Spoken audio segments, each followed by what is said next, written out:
사랑하는 졸업생 여러분, 졸업생 여러분을 떠나보내는 오늘까지도 지난 2년간 우리를 힘들게 했던 코로나19의 기세가 아직 꺾이지 않았습니다.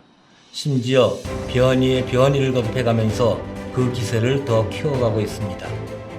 가능할 때마다 여러분이 우리 대학에 등교하여 수업을 받도록 하였지만 2년 전 친구들과 함께 강의를 듣고 토론하던 강의실, 작품을 설계 제작하던 실습실과 같은 대학 모습과는 많은 차이가 있을 수밖에 없었습니다. 이런 어려운 상황에서도 졸업생 여러분이 오늘 이 영광된 자리가 있기까지 성심을 아끼지 않으신 부모님, 지도에 여념이 없으셨던 교수님들, 그리고 졸업생들에게 지원을 아끼지 않으신 모든 분께 깊은 감사의 말씀을 드립니다. 그리고 오늘의 주인공인 졸업생 여러분이 큰 성취를 축하합니다. 오늘 이 순간 총장으로서 저는 지난 어려움을 딛고 성장하여 우리나라 미래를 이끌어갈 졸업생 여러분이 자랑스럽기 그지없습니다. 여러 어려움 속에서도 목표를 향해 오늘까지 묵묵하게 매진해온 졸업생 여러분들은 자긍심을 갖고 자신에게 축하 인사를 건네시기 바랍니다. 비록 졸업생 여러분과 직접 대면해서 얘기할 수는 없지만 꼭 드리고 싶은 말씀이 몇 가지 있습니다. 나이 든 교수의 라떼는으로 들릴 수도 있겠지만 만일 내가 지금 우리 대학을 졸업하는 사람이라면 앞으로 어떻게 사는 게 좋을지 고민한 내용이니 잘 들어주셨으면 합니다. 졸업생 여러분, 코로나19로 인해 우리는 어제와 크게 다른 오늘을 살아가게 되었습니다. 지금 어떤 삶이 정상인지에 대해 생각해 보게 됩니다. 저나 여러분은 코로나 이전을 더 오래 겪었고 이것이 정상적인 삶의 모습이라고 생각하기에 쉽지만 꼭 그렇지만은 않은 것 같습니다. 최근 2년간의 큰 변화는 새로운 정상, 즉 뉴노멀을 정상으로 만들었습니다. 뉴노멀은 2004년 로저 맥너미가 처음 사용했다고 알려져 있는데 그에 저어서 새로운 표준, 고위험 시대의 거대한 기회에서 뉴노멀이라는 용어로 새롭게 보편화되는 경제 환경을 정의했습니다. 이후 2008년 글로벌 금융위기를 거치면서 세계 최대 채권 운용회사 핌코의 경영자 모하마드 엘 에리언이 저서 새로운 부의 탄생에서 저성장, 규제 강화, 소비 위축, 미국 시장의 영향력 감소 등을 위기 이후의 뉴노멀로 지목하면서 널리 알려지게 됩니다. 본래 이전과는 다른 더 나빠진 경제 상황을 의미하던 이 용어가 코로나19 이후에 또 달라진 새로운 질서를 표현하기 위해서 또 다른 의미로 사용되기 시작했습니다. 무엇이 바뀌었나요? 질문이 잘못된 것 같습니다. 변하지 않은 것이 뭐가 있긴 한가요? 사랑하는 졸업생 여러분, 코로나19로 속도가 훨씬 빨라지기는 하였지만 사실 졸업생 여러분과 저는 이미 급격한 변화 속에 놓여 있었습니다. 바로 과학기술의 혁명적인 발전으로 인한 변화입니다.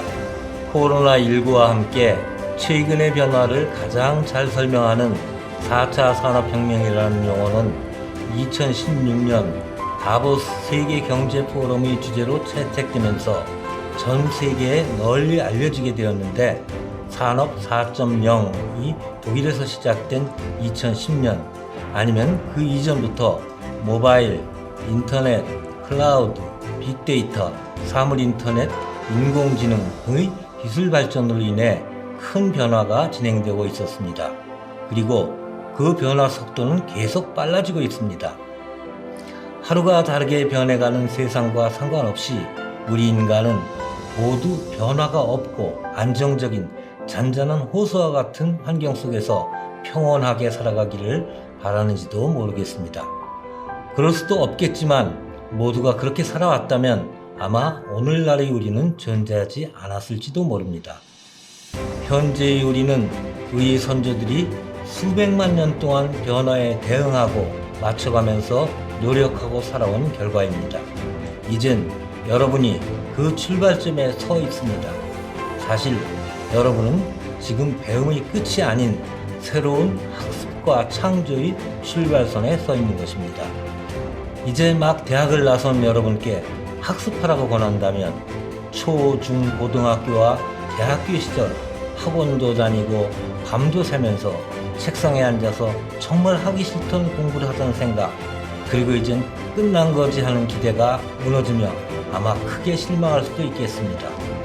하지만 최근 농담 반 진담 반으로 운이 나쁘면 150살까지 산다고도 하는데 그 긴 인생 동안 20년 남짓 배운 내용만 갖고 매일매일 똑같은 날을 산다면 얼마나 재미없을까요? 그리고 이제부터의 학습은 책상에서만 그리고 지금까지처럼만 이루어지는 것이 아니니 너무 실망하지 않으셔도 괜찮겠습니다. 스스로 다양한 경험을 쌓고 변화를 받아들이면서 찾고 생각하고 고민하고 하루하루 변화에 적응하고 변화를 이끌어가는 것이 학습입니다. 그것이 급격한 변화의 시대에 대응하고 맞춰가는 학습과 창조의 방법입니다. 길은 내 뒤에 있다는 메스너, 길이 끝나는 곳에서 비로소 등산이 시작된다던 머메리까지는 아니더라도 항상 새로움을 찾고 몸에 익히는데 스펀지와 같은 흡수력을 유지하시길 바랍니다. 월트 디즈니사 이매지니어들은 그들이 책 파란 코끼리를 꿈꾸라에서 인생은 여행이자 학습이다, 정지신호, 위험해 보이는 커브, 도로 위의 방해물 따위에 주눅들어서는 안 된다고 말합니다. 새로움을 찾아 여행하고 학습하고 주눅들지 마십시오. 졸업생 여러분, 지금 이 순간 우리 대학 졸업생 하나가 멘토로서 재학생들에게 강연하는 기억이 납니다. 아주 평범한, 학점은 그리 높지 않은 졸업생이었는데 자기가 오늘까지 어떻게 왔는지 그리고 오늘을 어떻게 살고 있는지 담담하게 말을 이어갔습니다. 재수, 입학, 방황, 그리고 휴학, 복학, 졸업, 그리고 취업 후 경력을 쌓고 이직, 현재도 나갈 길을 찾아 여러 가능성을 모색 중. 오랜 방황의 시간을 거쳐 그 자리를 찾는 데는 노력과 시간 투자도 있었겠지만 제가 보기에 그 졸업생이 갖고 있었던 것은 궤도에서 벗어났다가도 다시 원위치로 돌아올 수 있는 회복 탄력성이었습니다. 변화에 익숙해지고 받아들이며 학습하고 창조하는 여러분의 인생은 항상 안정적이거나 편하지만은 않을 수도 있습니다. 무섭고 움츠러들고 피곤한 날도 있을 것입니다. 이때 깊은 슬럼도 어렵지 않게 극복하고 다시 튀어오를 수 있게 하는 마음 근력, 회복 탄력성이 큰 도움이 될 것입니다. 여러분이 학습과 여행, 창조의 인생 여정을 지속하기 위해 회복 탄력성이 중요하지만 더 중요한, 아마 무엇보다도 가장 필요한 것은 건강과 체력입니다. 150세까지 인생 여정을 위해서 부디 항상 건강을 잘 관리하고 체력 유지를 위해 노력하시기 바랍니다. 모든 것이 건강한 신체에서 시작합니다. 사랑하는 졸업생 여러분, 이제 오늘로 우리 대학은 83,501번째의 졸업생을 떠나보내게 됩니다. 우리 대학에서 여러분이 이 변화의 시대를 살아가기 위한 준비를 충분히 할 수 있었나 하는 한편의 두려움, 떠나보내는 아쉬움, 그리고 여러 어려움에도 불구하고 훌륭하게 성장한 여러분에 대한 뭉클한 감정과 여러분 미래에 대한 기대 등 여러 감정이 교차합니다. 섭섭한 마음 그지없지만 이제 여러분이 새로움을 찾는 학습과 창조, 여행을 시작할 시간인 것 같습니다. 졸업생 여러분이 새로운 출발을 힘차게 응원합니다. 항상 우리 동양미래대학교 졸업생으로서의 긍지를 가지고 세상의 변화를 이끌어가길 기대합니다. 다시 한번 졸업생 여러분의 졸업을 진심으로 축하합니다. 감사합니다.